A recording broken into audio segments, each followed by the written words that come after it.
Let's look at how easy it is for agents to use CC4 Teams.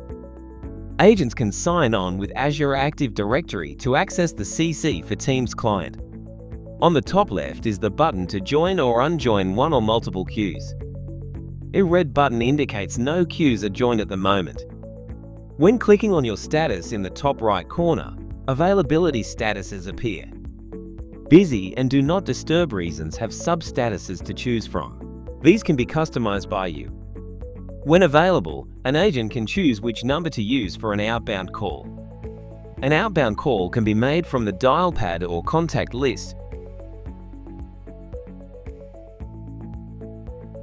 Changing from voice call to a video call in an ongoing call is possible, as is screen sharing.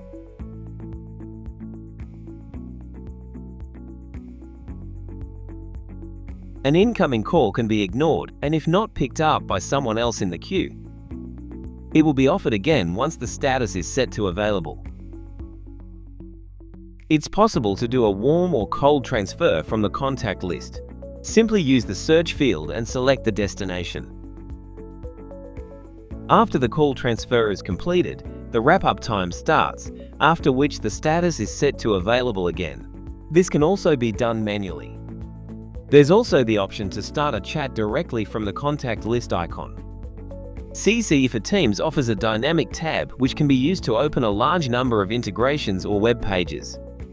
CC4 Teams is easy to use, easy to manage, and provides easy insights into your customer experience. Check out the rest of our videos for more information.